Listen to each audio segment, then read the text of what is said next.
Bon, allez, nous avons rendez-vous avec notre conseillère emploi, Jessica Mambo, toujours aussi radieuse. Petite transition peut-être. On va dire bonjour à Jessica et ses lunettes. Non, peut-être qu'on va y aller rapidement. Bonjour Jessica. Bonjour Bertie, bonjour. Bonjour Jessica. Ça va? Ça va bien et toi? Oh, ça va très bien. Pas comme toi en tout cas. Écoute, vous avez tous des lunettes, j'en ai pas, du coup je me sens un peu exclue là. Tu sais qu'on s'est inspiré de toi, non? Au final, je vous ai laissé C'est incroyable. Esprit de lièvre. Sors de ce corps. Tu vois dans les meetings d'athlétisme, non? Il y a toujours un gars qui est dans les rangs avec vous là. Après, il sort, il vous laisse.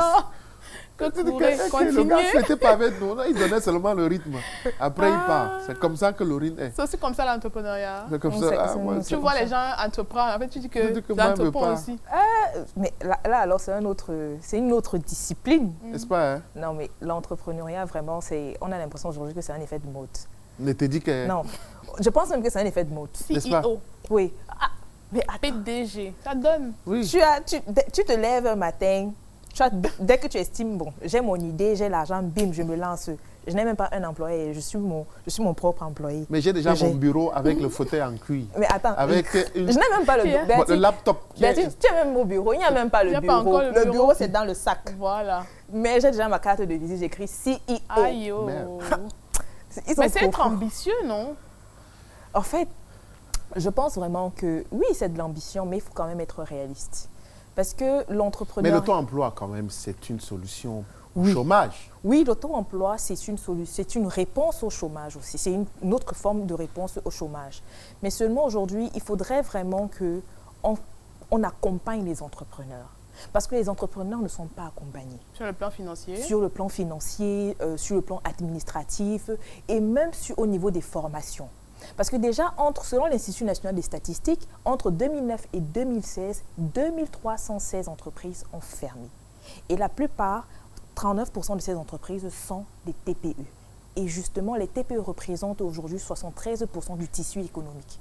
Ça veut tout simplement dire aujourd'hui que les entreprises, les TPE, les entrepreneurs et encore, entrepreneurs, ce n'est même pas un titre, c'est un statut. Il faut que les gens fassent bien la distinction. Je suis entrepreneur, là, en réalité, ça ne veut rien dire.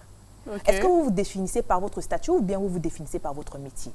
Je suis entrepreneur, d'accord, mais on entreprend toute notre vie. Mais dans l'entrepreneuriat, là, vous faites quelle activité? Est-ce que vous êtes social media manager? Est-ce que vous êtes développeur? Est-ce que vous êtes restaurateur? Est-ce que vous êtes décorateur? Vous devez pouvoir vous définir par rapport à votre métier et non par rapport à votre statut. C'est vrai que l'entrepreneuriat, quand on parle d'entrepreneuriat, ça fait beau, ça fait classe, ça fait stylé. Il n'y a pas que ça, hein? Mais il n'y a pas que ça. Je suis voyageur. Mais il n'y a pas que ça. Donc, étant donné qu'on a 2316 entreprises qui ont fermé entre 2009 et 2016, cela relève donc de certains problèmes.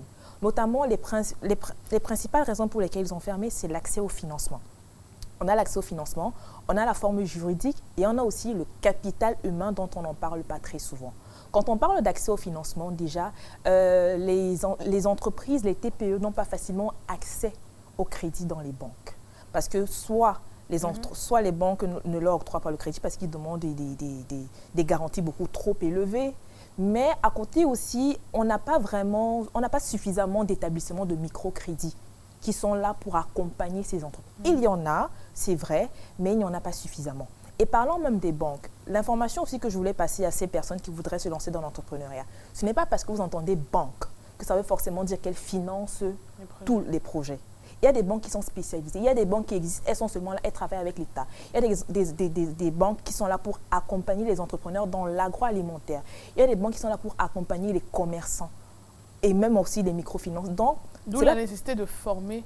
D'où la nécessité de former des entrepreneurs. Parce que quand une personne décide d'aller créer son entreprise au centre de formalisation de création d'entreprise, par exemple, il faudrait qu'il y ait toutes ces informations. Ce n'est pas juste remplir les formalités administratives. Et même quand on parle même de formalités administratives, la difficulté que certains entrepreneurs ont aussi, c'est la lourdeur administrative. On parle par exemple ici des procédures, le manque de clarté au niveau des procédures. Parfois, ça peut être dû à la corruption ou encore au favoritisme, parce qu'il faut le dire. Parce que le service est gratuit. Mais parfois, les entrepreneurs se retrouvent butés parce qu'ils n'ont pas l'information qu'il faut. On ne va pas leur dire ouvertement voilà tel montant qu'il faut donner. Mais on va traîner leur dossier pendant plusieurs mois, pendant plusieurs années même. Et c'est un jour, quelqu'un va venir, une tierce personne dira, mais toi-même, tu vois que tu n'es pas au Cameroun. Moi, je parle parce que c'est quelque chose aussi que j'ai vécu et ils sont très nombreux. Le service est gratuit, mais parfois, il faut pouvoir faire certaines choses. Mais je sais qu'il faut être clair là-dessus. Tout le monde n'est pas appelé à entreprendre aussi. Hein. Oui, tout le monde n'est pas appelé à entreprendre, c'est clair. Tout le monde n'est pas fait pour entreprendre. C'est pourquoi c'est très important aussi, lorsque vous voulez créer une entreprise, il faut d'abord faire le bilan de personnalité. On néglige cet aspect des choses. Le bilan de personnalité, c'est très important. Ce n'est pas juste une simple formalité ou ce n'est pas une perte de temps. Il y a des gens qui ne supportent pas de perdre leur... Ils investissent 5 millions, du jour au lendemain, je vais dire quoi, sur 2-3 ans ou encore sur les 6 prochains mois ou les 12 prochains mois, ils n'arrivent pas à rentabiliser.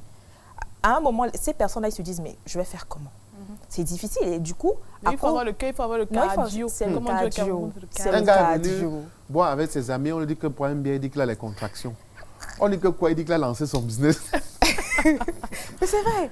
Et justement, quand vous voulez vous lancer dans l'entrepreneuriat, tenez toujours compte de votre environnement.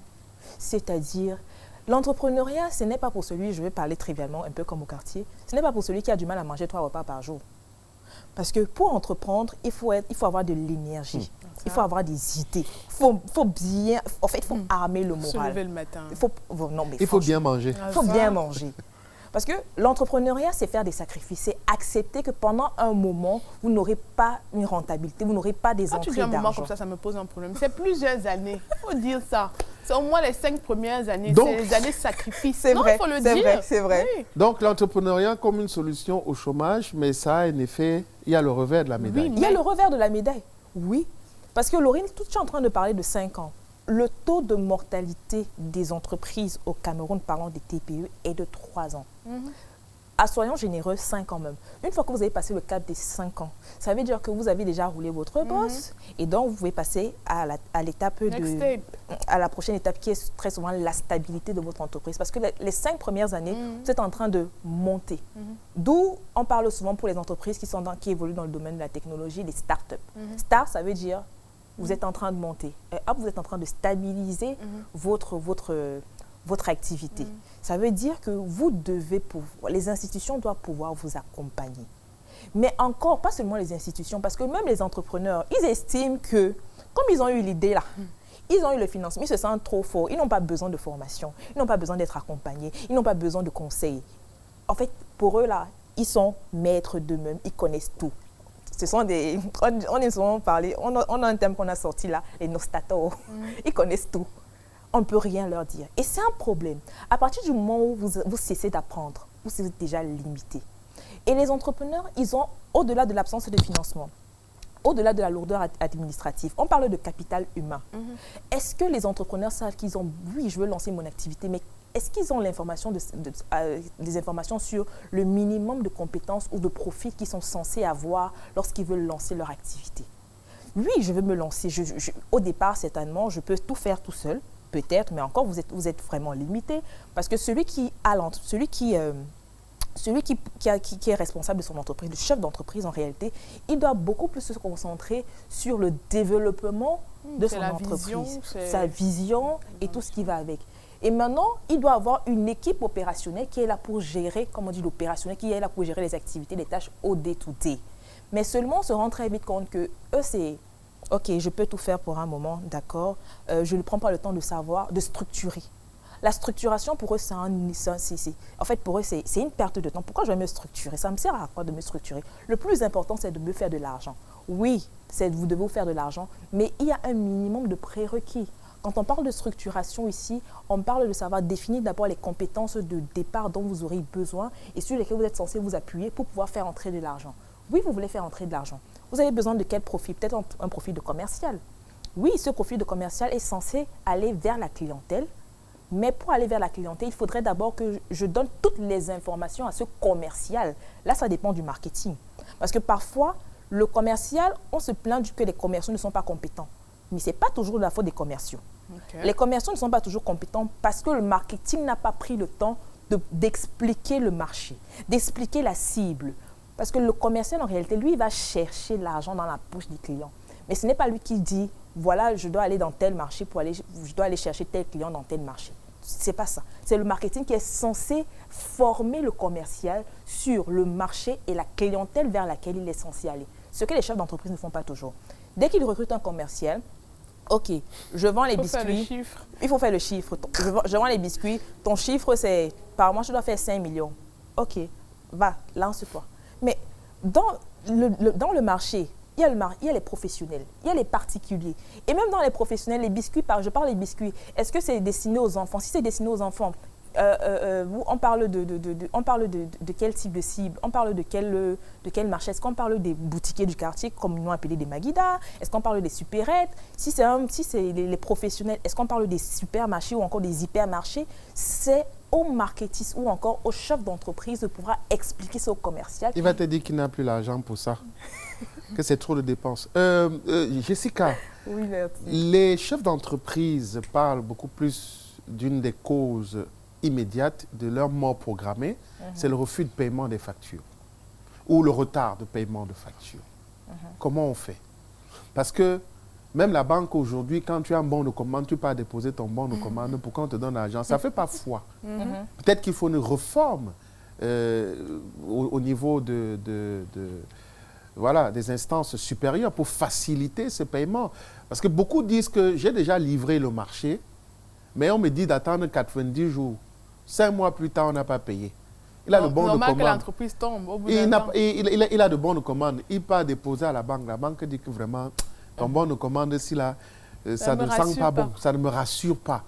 Comment on fait? Il n'y a même pas de découvert. Je veux dire que même avec un bon de commande, cet entrepreneur n'arrive pas à avoir de découvert parce qu'en même temps, il faut payer les employés, il faut payer les charges directes. Comment on fait dans ce cas de figure? Alors, c'est de nature à décourager. Hein? Oui, c'est clair que ça décourage énormément. C'est pourquoi il y a une expression qui dit « on ne met pas tous ses œufs dans un même panier ». Ça veut tout simplement dire que pour une entreprise qui travaille avec d'autres entreprises, ils vivent, enfin, leurs ressources financières proviennent principalement de cette grosse boîte, parce que par rapport à l'exemple que tu penses, là on parle des grosses entreprises, on parle des multinationales. Vous savez que... on a des petites entreprises qui travaillent d'abord pour l'État, et c'est que l'État est d'abord le mauvais payeur de tout. Il faut bien qu'on le dise. On est des prestataires pour l'État, et quand on a fini, on attend même 5 ans. Et tu vas faire la faute avec l'État? Oui, c'est ça alors. Donc ce que je voulais dire, c'est que, vous savez, quand on a une activité, on doit pouvoir diversifier nos activités. Ça veut dire que si à un moment, je sais très bien que ma clientèle, c'est ce type de client. Il paye 90 jours ou 120 jours après avoir exécuté ou bien après avoir fait des livraisons. Je dois pouvoir avoir une autre activité qui me permettrait de faire entrer de l'argent de manière constante. Parce que si mais il faut des réformes financières parce que le problème n'est pas 90 jours, 120 jours. C'est que ça devient 5 ans. En fait, c'est ça le processus. Et pendant 5 ans, tu fais quoi? Même 1 an déjà, tu es déjà asphyxié partout, quels que soient tes autres revenus. Je dis que tu ne vas pas travailler à Balafon et tu ne vas pas toucher, je ne sais pas moi, où. Non, ça devient compliqué. Peut-être qu'il faut, au niveau de ton association, regarder ça de très près pour qu'il y ait des réformes. J'ai discuté d'ailleurs avec un assureur qui nous expliquait un peu les difficultés qu'il y a d'ailleurs à assurer ces types. Parce que au marché central, par exemple, c'est un incendie. Tu vas voir que sur 8 boutiques, 6 ne sont pas assurées. Parce qu'eux-mêmes, ils ne savent pas s'ils vont rester là pour 1 an ou 2 ans. Ils vivent le jour. Parce que franchement, il n'y a pas de vision. C'est-à-dire qu'il n'y a pas un encadrement. Il n'y a pas une loi qui permette à un jeune entrepreneur aujourd'hui de se dire que même si c'est dur, au bout de 5 ans, je vais atteindre la stabilité. Parce qu'il n'est jamais sûr de la tâche accomplie et qui sera payé à temps. Donc peut-être qu'il faut qu'il y ait, je ne sais pas moi, une révolution au niveau de... Il y a exonération aujourd'hui au niveau de certaines tâches quand tu te lances, ça c'est déjà bien, mais ça ne paye pas le loyer. Oui, c'est clair. C'est la raison pour laquelle, pour renchérir sur ce que je l'ai dit tout à l'heure, et en plus de ce que tu viens de dire, Bertie, au niveau, quand on parle aussi de lourdeur administrative, ça prend en compte tous ces éléments-là. Parce qu'à un moment, justement, tant que l'institution étatique n'essaye pas de réguler et d'encadrer tout ça, chacun va toujours y aller de son bon vouloir. Mais néanmoins, il y a aussi des solutions alternatives. Il y a des entreprises, justement, qui sont chargées de suivre ces paiements et de s'assurer aujourd'hui que ces paiements soient faits en temps et en heure. Nous travaillons avec ces quelques entreprises pour justement résoudre ce problème-là. Quand on a une petite entreprise, est-ce qu'on peut travailler avec un expert comptable? De le faire. On n'a vraiment pas les moyens quand on commence. Mais si vous avez les moyens de négocier ou encore d'avoir des contrats avec des grosses boîtes, ça veut dire que quelque part, vous pouvez quand même sacrifier 3% de votre bénéfice. Quand tu dis grosses boîtes, par exemple, voilà. quand tu dis moi, je suis une petite entreprise prestataire de services, j'ai lancé mon business, j'ai 4 et je travaille avec le port autonome de Douala. Je fais comment? Je dois absolument recruter un cabinet d'experts pour suivre quand même. C'est ce que je suis en train de dire, Béatrice. Je suis donc en train de vous dire ceci. Si vous n'avez pas les moyens de vous payer l'expertise d'un cabinet, tout simplement, vous êtes obligé justement de continuer à suivre ces procédures. Et justement, c'est maintenant à ce niveau, c'est à l'État maintenant d'encadrer tout ça et de réguler tout ça. Parce que si l'État ne met pas sa main dans cet aspect des choses, ça sera difficile. Parce que c'est l'État, en fait... Pour sortir un banquier qui disait qu'on est venu pour un DAT de 6 milliards, un dépôt à terme. Alors que tous les prestataires de cette boîte-là pleurent qu'ils ne sont pas payés. C'est-à-dire que tu as le patron qui part prendre un 6 milliards pour aller déposer quelque part et oublier. Le banquier était obligé de dire que non, je suis en surliquidité, je ne veux pas de ton argent. Va d'abord payer tes prestataires, c'est la mauvaise foi. Donc on conclut parce qu'il faut qu'on sorte que l'entrepreneuriat, oui, c'est une solution au chômage, mais le c'est... Il faut être prêt. Qu'est-ce qu'on retient?